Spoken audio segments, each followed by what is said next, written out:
नमस्कार दोस्तों, कैसे हैं आप लोग? आज है 16 जून, आप देख रहे हैं कम्युनिटी समीक्षा आपका अपना चैनल। आज के इस वीडियो में हम चर्चा करने वाले हैं मसालों के ऊपर, स्पेशली जीरा, धनिया और हल्दी और छोटी इलायची के ऊपर। क्योंकि जिस हिसाब से प्राइस मूवमेंट अभी हो रहा है, ईरान और इज़राइल में जो लड़ाई चल रही है, काफ़ी सारी दिक्कतें निकल के आ रही हैं एक्सपोर्ट के साइड से, काफ़ी सारे कंसर्न्स निकल के आ रहे हैं। तो चर्चा यही रहेगी कि आगे चल के भविष्य कैसा है मसालों का, स्पेशली हल्दी और जीरा का।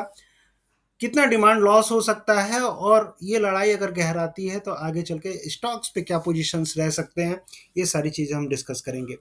पिछले सप्ताह हमने देखा था जिस हिसाब से मार्केट गिरावट के दौर में बंद हुआ था, चाहे जीरा की बात करें, चाहे हल्दी की बात करें, चाहे धनिया की बात करें, तो मन में एक संशय, एक दुविधा निकल के आ रही थी कि इस वीक जो मार्केट है हल्दी का चाहे जीरा का, हो सकता है और भी फिसल जाए।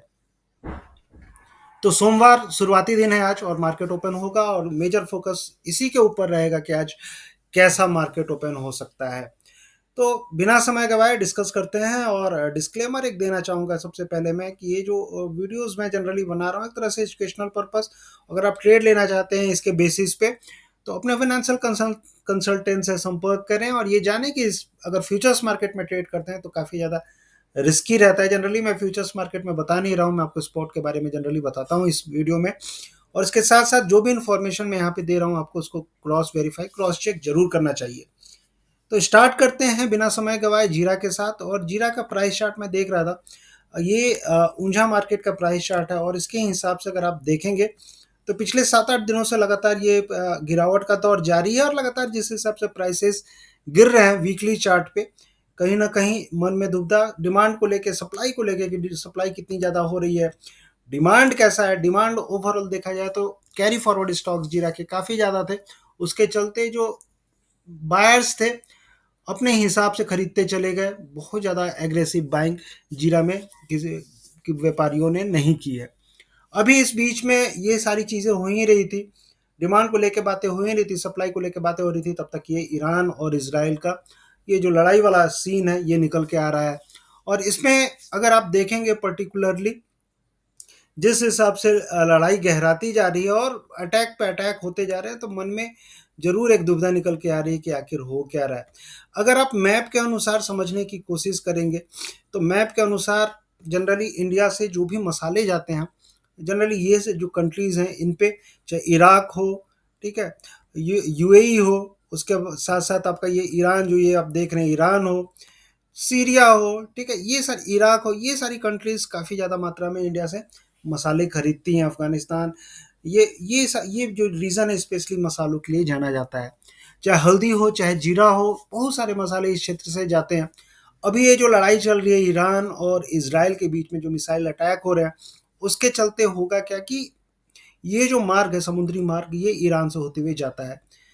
तो ये समुद्री मार्ग आगे चल के अवरोध हो सकता है और ईरान ने एक तरह से धमकी भी दे रखी है कि ये जो समुद्री मार्ग है, स्पेशली ये जिसको हम स्ट्रेट ऑफ हॉर्मुज कहते हैं, यहाँ पे ईरान कहीं न कहीं रोक लगा सकता है, चाहे यहाँ पे अवरोध पैदा कर सकता है।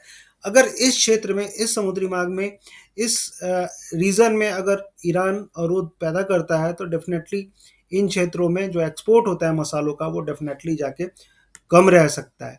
आगे हम समझेंगे। और जिस हिसाब से ईरान ने अभी क्या किया था कि इज़राइल के अटैक के बाद ईरान ने रिटेलिएट किया था और लगभग ये 100 ड्रोन से ज़्यादा, 100 से ज़्यादा मिसाइल इज़राइल पे दागी थी, जिसके चलते काफ़ी ज़्यादा तनाव है। अभी फिर से इज़राइल ने भी दागा है, तीसरा दिन ये चल रहा है, तीसरा चौथा दिन।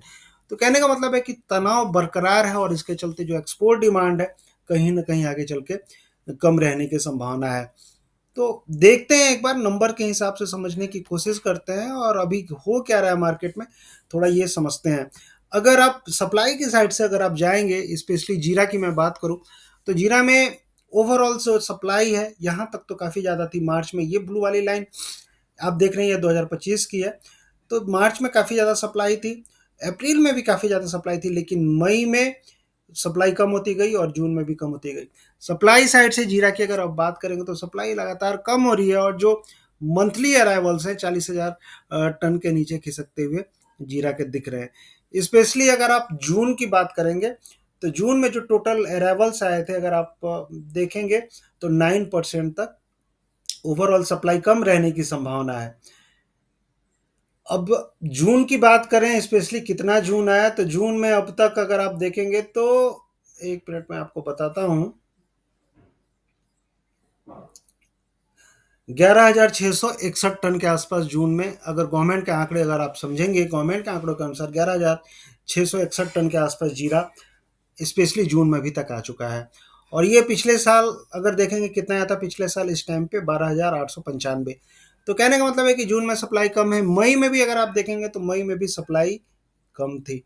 तो सप्लाई साइड से काफ़ी ज़्यादा टाइट, अगर बैलेंस शीट के हिसाब से अगर आप जाएंगे तो ओवरऑल जो सप्लाई है वो 9% तक आगे चल के जीरा में कम रहने की संभावना है।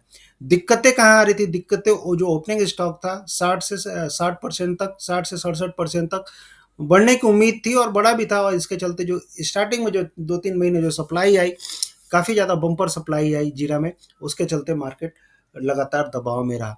आगे चल के सप्लाई कम रहने की संभावना है क्योंकि ओवरऑल प्रोडक्शन जो था 19% तक जीरा का 2025 में कम रहने की संभावना है। और इस लोअर प्रोडक्शन के चलते जो टोटल सप्लाई है वो 9% तक कम रहेगी। आगे चल के सप्लाई का दौर धीरे धीरे कम होगा और आगे चल के मुझे लगता है कि जीरा के प्राइस में आपको सपोर्ट बनते हुए दिखेगा। लेकिन मेजर जो बात है सप्लाई की बात अगर साइड में रखी जाए, तो बात आ रही है कि मिडिल ईस्ट में जो तनाव हो रहा है उसके चलते कौन कौन सी कंट्रीज जो हैं मिडिल ईस्ट की जहाँ पे जीरा जाता है, कहाँ पे अवरोध पैदा हो सकता है। तो उसमें सबसे पहला नंबर आ रहा है आपका यूएई का। यूएई अगर देखा जाए जो जो सबसे ज़्यादा जीरा खरीदारी करता है भारत से वो चाइना है, बांग्लादेश है, तीसरे नंबर पे यूएई का नंबर आता है। और लगभग एनुअल बेसिस पे पिछले साल 30,000 टन से ज़्यादा की खरीदारी यूएई ने की थी। उसके बाद सऊदी अरेबिया, सऊदी अरेबिया लगभग 6,000 टन के आसपास की खरीदारी सऊदी अरेबिया की। उसके बाद ईरान खुद भी खरीदता है 3,000 टन। तो कहने का मतलब है कि इस हिसाब से अगर आप देखेंगे और छुट-पुट कंट्री बहुत सारी हैं।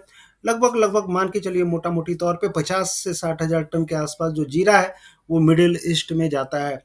जो टोटल एक्सपोर्ट हुआ था लगभग अगर आप पिछले साल देखेंगे 2024-25 में, तो 212 यानी 2,12,000 टन के आसपास का एक्सपोर्ट हुआ था और उसमें से जो 50,000 टन था वो मिडिल ईस्ट में गया था। तो कहने का मतलब है कि 25% तक जो सप्लाई है जीरा की मिडिल ईस्ट में जाती है। और ये लड़ाई अगर गहराती है तो कहीं ना कहीं स्टॉक्स को लेकर चिंताएं होंगी, एक्सपोर्ट को लेकर चिंताएं होंगी। ओवरऑल एक्सपोर्ट देखेंगे तो ये जो मैंने आपको बताया 2,12,000 टन पिछले साल के कंपेयर में एक्सपोर्ट बढ़ा था क्योंकि सप्लाई काफ़ी ज़्यादा थी। लेकिन आगे चल के कैसी सप्लाई रहने वाली है ये मेजर रहेगा, गौर करने वाली बात रहेगी। अगर सप्लाई के साइड से अगर एक्सपोर्ट का ट्रेंड देखें तो जनरली जून के बाद से एक्सपोर्ट धीरे धीरे कम होते जाता है क्योंकि सीरिया और टर्की से एक्सपोर्ट निकल के आता है और चाइना की भी इस समय फसल रहती है। लेकिन एक चीज़ मैं बताऊं आपको कि इस साल चूंकि ऐसा होता ज़रूर है, लेकिन पिछले साल आप देखेंगे कि जुलाई में overall month on month basis पे तो एक्सपोर्ट कम हुआ था, ये मानता हूँ मैं। लेकिन अगर आप डिमांड साइड से देखेंगे तो इस टाइम पे सीरिया टर्की में क्रॉप को लेकर थोड़ी सी दिक्कतें हैं। चाइना में भी फसल आई है, न्यू फसल आई है, लेकिन ओवरऑल जो ग्लोबल सप्लाई है इंडिया से ही पूरी होती है। प्राइस सीजनैलिटी के हिसाब से जाएंगे तो जून के बाद धीरे धीरे प्राइस आपको बढ़ते हुए दिखते हैं जीरा में, स्पेशली जुलाई अगस्त में। तो कहने का मतलब ये है कि अगले 2-3 महीने जीरा के लिए काफ़ी बेहतरीन रहने वाले हैं। प्राइस सपोर्ट के हिसाब से अगर आप चलते हैं, जो प्राइस में सपोर्ट कहाँ मिल रहा है उसके हिसाब से अगर आप देखेंगे तो प्राइस में ये जो चैनल आप देख रहे हैं, ठीक है, डेली चार्ट पे, और इसके हिसाब से आप देखेंगे तो यहाँ यहाँ डेली बेसिस पे ऊंझा मार्केट में कहीं ना कहीं 19,000 के आसपास, 19,900 19,800 का सपोर्ट आपको ऊंझा मार्केट में बनते हुए दिख रहा है। वायदा बाजार की अगर आप बात करेंगे तो वायदा बाजार में जो सपोर्ट मेरे हिसाब से निकल के आ रहा है अभी 19,400। और उसके नीचे मान लीजिए अगर निकल जाता है, अगर दिक्कतें ज़्यादा होती है एक्सपोर्ट को लेके, सेंटिमेंट खराब होते हैं मार्केट के, अगर उसके नीचे जाता है तो प्राइस आपको 18,600 के आसपास नेक्स्ट सपोर्ट वायदा बाजार में बना सकता है। लेकिन ओवरऑल मुझे लगता है कि ये जो भी गिरावट हो रही है जीरा में, खरीदारी के मौके बनते हुए दिखेंगे और धीरे धीरे भाव आपको जीरा में चढ़ते हुए दिखेंगे। पॉसिबिलिटी जो निकल के आ रही है, अगर यहाँ से मार्केट मान लीजिए चढ़ता भी है, थोड़ी बहुत गिरावट के बाद मार्केट चढ़ते हुए दिखेगा और 24,000, ठीक है, 24,000 के ऊपर निकलता है तो फिर 26,000। तो कहने का मतलब है कि अगले 2-3 महीने 24,000 से 26,000 तक के भाव आपको बनते हुए जीरा में दिख सकते हैं। तो ओवरऑल सेंटिमेंट जीरा के लिए मुझे मेरे हिसाब से पॉजिटिव बनते हुए दिख रहा है। हल्दी की बात करेंगे तो हल्दी में काफ़ी दिन से मार्केट साइडवेज है, एक दायरे में ट्रेड करते हुए दिख रहा है हल्दी का मार्केट। और जो भी उछाल हो रहा है वहाँ से गिरावट बनते हुए दिख रही है। इसका कई सारे कारण हैं। अगर कारण के हिसाब से जाएंगे तो सप्लाई अगर आप देखेंगे तो हल्दी की सप्लाई लगातार बढ़ते हुए दिखी है। आप अप्रैल में देख सकते हैं कि कितने ज़्यादा अराइवल्स आए थे 2025 में। उसी तरह मई में भी जो अराइवल्स मैं देख रहा था हल्दी का, काफ़ी ज़्यादा अराइवल्स था। तो अराइवल्स को लेके काफ़ी सारे बातें हो रही हैं और जिसके हिसाब से आप देखेंगे हल्दी में लगातार दबाव बना हुआ है। अगर पर्टिकुलरली जून मंथ की बात करेंगे तो 9,634 टन के आसपास की आवक हुई थी। पिछले साल लगभग 6,396 टन, यानी कि इस साल 9600 टन की आवक जून में अभी तक 15 दिन में आ चुकी है और पिछले साल ये सिर्फ 6300 टन था। तो आप देख सकते हैं कि कितनी ज़्यादा आवक हल्दी की इस साल आ रही है, क्योंकि जो भी उछाल हो रहा है किसान निकालने की कोशिश कर रहे हैं। और अभी जो सोइंग चल रही है, खरीफ सोइंग, इसके चलते भी लिक्विडिटी चाहिए रहती है, उसके हिसाब से अपने आवक निकाल रहे हैं। तो सप्लाई साइड से स्थिति हल्दी की लगातार बढ़िया बनी हुई है और अभी तक अगर आप जैन से लेकर मई तक देखेंगे तो 150 टन के आसपास हल्दी आ चुकी है। लेकिन बात वही है कि जो दिक्कतें आ रही है एक्सपोर्ट इंपोर्ट को लेके, स्पेशली मिडिल ईस्ट में, तो हल्दी का कितना एक्सपोर्ट डाउन रह सकता है ये समझते हैं। ये मेन फैक्टर है। और हल्दी अगर आप देखा जाए तो बांग्लादेश से तो तनाव चल ही रहा है। बांग्लादेश में लगभग 34,000 35,000 टन के आसपास हल्दी जाती है एनुअल बेसिस पे। उसके अलावा यूएई है, ठीक है, यूएई के बाद ईरान है, सऊदी अरेबिया है, इराक है। ये सारी कंट्रीज जो हैं, यहाँ पे काफ़ी सारी मात्रा में आप देखेंगे तो हल्दी जाती रहती है। ओवरऑल कहने का मतलब अगर आप इन सबको जोड़ेंगे तो उसके हिसाब से अगर आप देखेंगे तो लगभग लगभग ये भी 40 से 50,000 टन के आसपास हल्दी जाती है और उसमें से 1,76,000 ओवरऑल साल में जाती है। उसमें से 40 से 50,000 टन सिर्फ मिडिल ईस्ट में जाती है। अगर आप प्राइस सीजनैलिटी के हिसाब से जाएंगे तो प्राइस सीजनैलिटी के हिसाब से प्राइस इस टाइम पे बढ़ने चाहिए। लेकिन जिस हिसाब से एक्सपोर्ट को लेकर दिक्कतें हो रही है, एक्सपोर्ट को लेकर बातें हो रही हैं, स्पेशली बांग्लादेश में और मिडिल ईस्ट में, तो हो सकता है कि आगे चल के आपको दिक्कत का सामना करना पड़े। तो ओवरऑल कहने का मतलब ये है कि हल्दी के साइड से भी बहुत ज़्यादा संभावनाएं नहीं निकल के आ रही हैं। अगर आप प्राइस लेवल की अगर आप बात करेंगे, प्राइस लेवल के हिसाब से अगर आप जाते हैं हल्दी में, तो जो हर्डल बना हुआ है लगभग लगभग 15,300 के आसपास वायदा बाजार में बना हुआ है। और नीचे में जो पॉसिबिलिटीज़ निकल के आ रही हैं, उस हिसाब से अगर आप जाएंगे वायदा बाजार की अगर मैं बात करूं तो 14,400 से लेकर 14,000 तक का पोटेंशियल नीचे में दिख रहा है। अगर उसके नीचे मार्केट निकलता है तो फिर उसके नीचे भी आपको जा सकता है, ठीक है। 13,500 तक भी पॉसिबिलिटीज वायदा बाजार में मेरे हिसाब से दिख रही है। लेकिन अगर लंबी अवधि की बात करेंगे, स्पेशली जुलाई अगस्त में अगर आप बात करेंगे तो धीरे धीरे उन स्तरों से भाव बढ़ते हुए दिखेंगे और पॉसिबिलिटी आपको फिर से 16,000 तक के ऊपर में बनती हुई दिख रही है। तो अभी 16,000 तक की हम बात करेंगे हल्दी में, नीचे में 13,400 13,500 इस दायरे में अभी ट्रेड होते हुए दिख रहा है। आज के लिए अगर पर्टिकुलरली बात करेंगे तो बायस थोड़ा डाउन साइड में है और जो सपोर्ट बनते हुए दिख रहा है आपको 14,000 के आसपास, 14,000 14,400 के आसपास बनते हुए दिख रहा है। तो कहने का मतलब ये कि ये जो तनाव हो रहा है इसराइल और ईरान के बीच में, आप देख सकते हैं कि किस हिसाब से लगभग 50 से 60,000 टन के आसपास हल्दी की का एक्सपोर्ट आपको बनते बिगड़ते हुए दिख सकता है। अगर आप धनिया की बात करेंगे तो धनिया में ये डेली चार्ट नहीं है, ये वीकली चार्ट है और वीकली चार्ट पे कोटा मार्केट में बहुत अच्छा सपोर्ट बना हुआ है। अगर आप देखेंगे तो 7500 के आसपास, और इसके हिसाब से अगर आप जाएंगे तो ओवरऑल जो सिनेरियो है धनिया में कहीं ना कहीं पॉजिटिव है। लेकिन जिस हिसाब से एक्सपोर्ट को लेके बातें हो रही हैं और लगातार एक्सपोर्ट गिर रहा है, तो ये भी एक समझने वाली बात होगी कि धनिया में अगर आप देखेंगे तो सेकंड नंबर पे यूएई है। यूएई में लगभग 8,000 से 9,000 टन के आसपास हल्दी जाती है। सऊदी अरेबिया में जो हल्दी जाती है लगभग 3600 टन के आसपास, ओमान में जाती है 800-900 टन। तो कहने का मतलब है कि ओवरऑल एक्सपोर्ट जो धनिया का हुआ था पिछले साल 47,000 टन के आसपास हुआ था और उसमें लगभग 10,000 टन के आसपास, 10 से 12,000 टन के आसपास मिडिल ईस्ट में ही जाता है। तो कहने का मतलब है कि इसमें भी 20% से ज़्यादा के आसपास जो एक्सपोर्ट है धनिया का मिडिल ईस्ट में होता है और ये सारी चीज़ें होती हैं, तो इसमें भी दबाव की स्थिति बनी रह सकती है।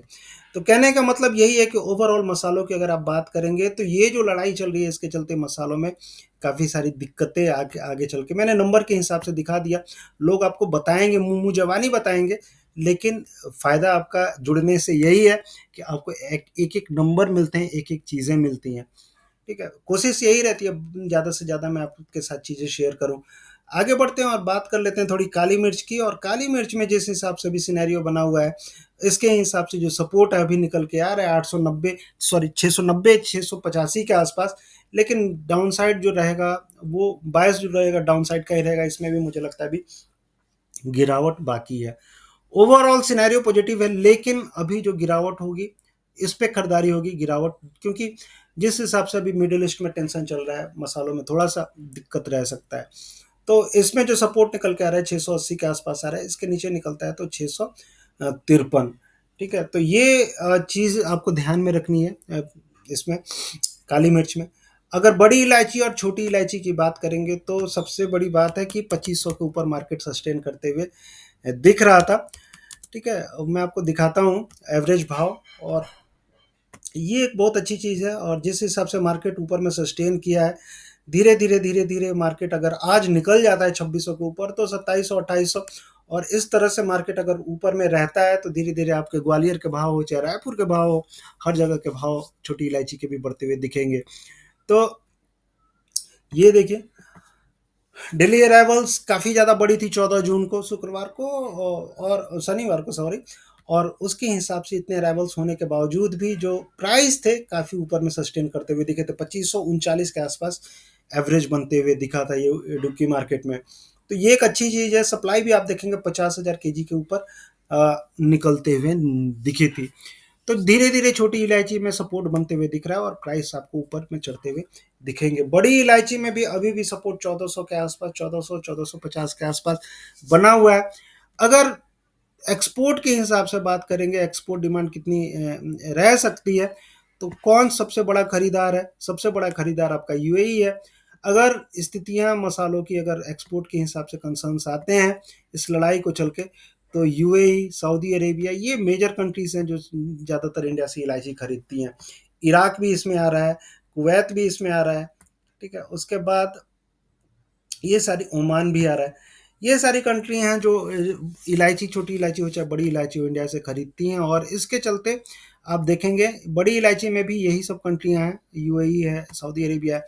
तो दिक्कतें आ सकती हैं थोड़ी बहुत, लेकिन जिस हिसाब से सप्लाई कम बनी हुई है आगे चल के आपको सपोर्ट बनते हुए छोटी इलायची, बड़ी इलायची में भी दिखेगा।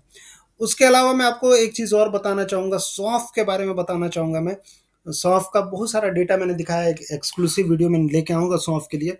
लेकिन मैं आपको बता दूँ जिस हिसाब से सौंफ के प्राइस अभी गिर रहे हैं, तो बहुत ज़्यादा स्टॉक सौंफ का पड़ा हुआ है, क्योंकि प्रोडक्शन पिछले साल काफ़ी ज़्यादा बम्पर प्रोडक्शन बनते हुए दिखा था। उसके चलते हमने देखा था कि जो कैरी फॉरवर्ड स्टॉक्स है इस साल कम, बहुत ज़्यादा निकल के आए हैं। प्रोडक्शन कम था सौंफ का, लेकिन जो कैरी फॉरवर्ड स्टॉक्स है वो काफ़ी ज़्यादा, इसके चलते गिरावट जारी रहने की संभावना है। तो बहुत ज़्यादा एग्रेसिव बाइंग आपको सौंफ में अभी नहीं करनी है। ठीक है, नीचे में प्राइस आपको 100 रुपये पर केजी से नीचे ऑलरेडी फिसल चुके हैं। धीरे धीरे आप देखेंगे कि ये और नीचे जाते हुए दिखेंगे। लेवल्स मैं बताऊंगा, एक्सक्लूसिव वीडियो मैं लेके आऊँगा आपके लिए। तो ये था मसालों पे मेरी राय, आपको कैसी लगी आप बताएँगे। और सबसे बड़ी बात क्या है कि ये इतने सारे इन्फॉर्मेशन आपको मैं देता हूँ, तो आपका भी फ़र्ज़ बनता है कि अ, अपने साइड से इसको थोड़ा-सा एप्रिशिएट करें, लाइक करें, ठीक है? और ज़्यादा से ज़्यादा लोगों तक पहुँचाने की कोशिश करें, शेयर करें। और इसको यूट्यूब पे ऊपर में लेके आएँ इस वीडियो को, कमेंट भी करें। और जिससे होगा क्या कि मुझे भी मोटिवेशन मिलता है वीडियो बनाने के लिए, कि आप लोग देख रहे हैं, लाइक कर रहे हैं। तो ऐसे ही वीडियो के लिए आप लोग जुड़े रहें। और जिनको अगर डिटेल रिपोर्ट चाहिए डेली बेसिस पे, और लेवल्स चाहिए, जो लोग, काफ़ी सारे लोग हैं वादा बाजार में ट्रेड करते हैं, जिनको लेवल्स की ज़रूरत पड़ती है, तो वो वैसे लोग मुझे डायरेक्टली इस पे व्हाट्सअप कर सकते हैं, कॉल भी कर सकते हैं। अगर मैंने कॉल नहीं उठाया तो आप मैसेज ड्रॉप कर सकते हैं। तो ऐसे ही जुड़े रहें और देखते रहें और अपने व्यापार को आगे बढ़ाएँ। और अभी ये जो लड़ाई चल रही है इस पे थोड़ा-सा ध्यान रखें, बहुत ज़्यादा एग्रेसिव बाइंग अभी नहीं करनी है। साथ-साथ मानसून को भी देखना है, मानसून, क्योंकि हल्दी का एरिया इस साल बढ़ने वाला है, तो मानसून पे भी नज़र रखें, मानसून कैसी हो रही है। तो मिलते हैं फिर नेक्स्ट वीडियो में, तब तक के लिए थैंक यू। जय हिंद, धन्यवाद।